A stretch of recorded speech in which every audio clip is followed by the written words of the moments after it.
नमस्कार। Excellence learners के online English classroom में आप सभी का स्वागत है। प्यारे बच्चों, इस चैनल पर हम हर एक दिन कुछ न कुछ नया सीखते हैं, पढ़ते हैं। तो आज उसी के क्रम में मैं आप लोगों के सामने एक पोम लेके आया हूँ। इस पोम को आज हम लोग पढ़ेंगे और इस पोएट्री का नाम है इन फ्लैंडर्स फील्ड्स, जो लिखी गई है जॉन मैककेरे के द्वारा। यही है composer of this poem, John McCrae. John McCrae एक कैनेडियन पोएट, सोल्जर और फिजिशियन थे। यह पोएट्री तब लिखी गई थी जब पूरा वर्ल्ड वॉर फर्स्ट से जूझ रहा था। एग्जैक्टली अगर मैं बात करूं तो यह जो पोम है आपका इन फ्लैंडर्स फील्ड लिखी गई थी 1915 में। और पर्सनली उस समय मतलब जबकि वर्ल्ड वॉर फर्स्ट था छिड़ा हुआ, तो आपके जो पोएट हैं वे उस वर्ल्ड वॉर में घायलों का इलाज किया करते थे, है ना। बहुत लोगों का इन्होंने इलाज किया और पर्टिकुलरली उनका जो एक क्लोजेस्ट फ्रेंड था एलेक्सी हेल्मर, उसकी भी डेथ हो गई थी। और कहा जाता है उसके डेथ के बाद इस तरह की पोम, इस तरह का विचार पोएट के दिमाग में आया और फिर उन्होंने पोएट्री लिखी, राइट। तो सबसे पहले इसका शीर्षक देखने का प्रयास करें। इसका हेडिंग इन फ्लैंडर्स फील्ड।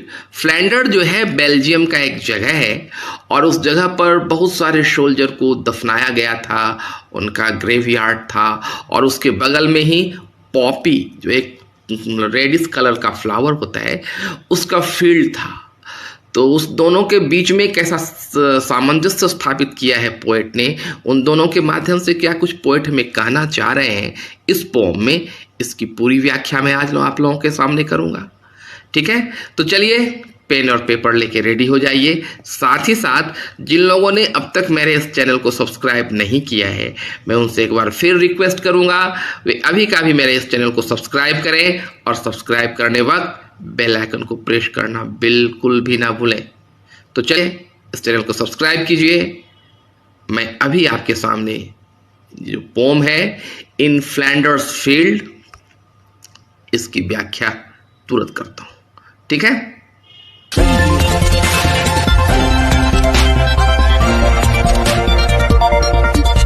तो आइए इस पोम को पढ़ते हैं।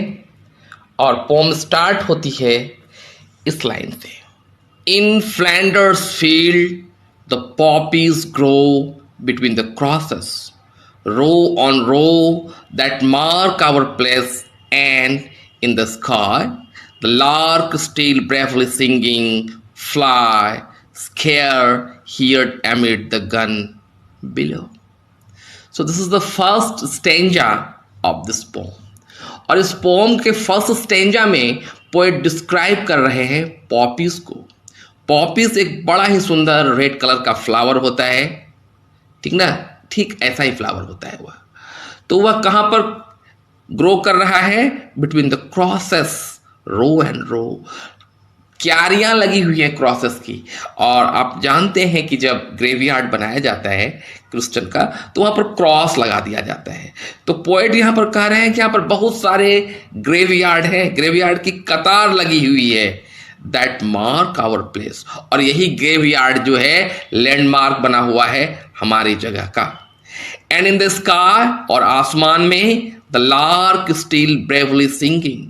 इसके बावजूद भी कि चारों ओर केवल मौत ही दिखाई पड़ रही है, there are nothing but only dead bodies and grave all around, still the lark. Lark क्या है? एक पक्षी है, हाँ जी ऐसा ही पक्षी, और वो आसमान में अभी भी गा रहा है। Fly scarcely heard amid the gun below. Amid मतलब इन बिटवीन, बंदूक की आवाज के बीच में भले ही उसकी आवाज कम सुनाई पड़ रही है। किसकी आवाज? स्काई लार्क की, लार्क पक्षी की, लेकिन फिर भी वह गा रही है निर्भीक होके।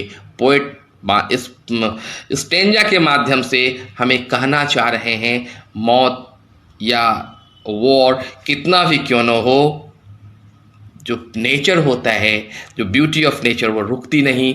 और देख रहे हैं वो पॉपी के रूप में खिली हुई है और दूसरे आसमान में लार्क के रूप में गा रही है। ठीक है, so we should proceed into the stanza number 2। और इस स्टेंजा में देखेंगे पोएट ने उस ग्रेव में जो पड़े हुए जो डेड बॉडी हैं उनकी ओर से कुछ कहने का प्रयास किया है। क्या कह रहे हैं, सो देखें। We are dead, short days ago we lived, fell down, saw sunset glow, loved and were loved, and now we are lie in Flanders field। मान लो पोएट ने उस डेड बॉडी को एक आवाज देने का प्रयास किया है और वह कह रहा है वी आर डेड, अब हम मर चुके हैं। Short days ago we lived, कुछ दिन पहले हम जिंदा थे। Felt dawn, DAWN, dawn, dawn मतलब मॉर्निंग, हमें मॉर्निंग का अनुभव होता था। सॉ सनसेट ग्लो, और सनसेट को, सनसेट मतलब सूर्यास्त, सांझ का समय, सनसेट को ग्लो होते हुए भी हमने देखा था। लव्ड, हम प्यार करते थे और लोगों का प्यार पाते थे। एंड नाउ वी लाई, लेकिन अब हम लोग यहाँ पर लेटे हुए हैं। कहाँ, इन फ्लैंडर्स फील्ड, फ्लैंडर्स फील्ड में। कहाँ था यह, बेल्जियम में। जगह का नाम है बेल्जियम के इस फ्लैंडर फील्ड में क्या है, हम लेटे हुए हैं। Take up your quarrel with the foe, to you from failing hands we throw the torch, be your to hold it high. Poet यहां पर फिर उसी डिपार्टेड सोल, जो मर चुके हैं सोल्जर, उनकी जो बातें हैं दूसरे तक पहुंचाना चाह रहे हैं। वह कह रहे हैं कि वह जो सोल्जर जो कि डिपार्ट कर चुका है, जो मर चुका है, वह क्या कहता है, take up your quarrel with the foe. Foe मतलब शत्रु, एनिमी, अपने दुश्मन से लड़ते रहो। To you from failing hands we throw the torch, मरने से पहले, गिरने से पहले मैंने टॉर्च तुम्हारे ओर फेंक दिया है। Torch means responsibility. Before death I have assigned this responsibility to you, अपना जो ये रिस्पॉन्सिबिलिटी था मैंने तुमको दे दिया है। Be your hold it high, और अब यह तुम्हारी ड्यूटी है कि यह जो रिस्पॉन्सिबिलिटी तुम्हारे पास आई है उसे पकड़कर ऊंचा किए रखो। इफ यू ब्रेक फेथ, आगे इस स्टेंजा में कह रहे हैं, if you break faith with us, अगर तुमने मेरा विश्वास यह तोड़ा। क्या विश्वास, कि तुम्हें जो वॉर कंटिन्यू रखना था, अपने दुश्मनों से लड़ना था, अगर यह विश्वास तुमने तोड़ा। If you break faith with us who die we shall not sleep through poppies grow, अगर तुमने यह विश्वास तोड़ा तो भले ही सुंदर सुंदर पॉपीज के बीच में मैं पड़ा हूं, मेरा ग्रेवयार्ड इस सुंदर सुंदर पॉपीज के बीच में है, लेकिन यकीन मानो, विश्वास करो, मुझे नींद नहीं आएगी, मैं सही ढंग से सो नहीं पाऊंगा, मेरी आत्मा रहेगी कहाँ, इन फ्लैंडर्स फील्ड, इस फ्लैंडर्स फील्ड में। सो स्टूडेंट, आई बिलीव ये पोम आपको समझ में आ गई होगी, line by line, word by word, है ना। तो अब जाते जाते मैं आपको याद दिला दूं, बारी फिर आपकी आ गई है।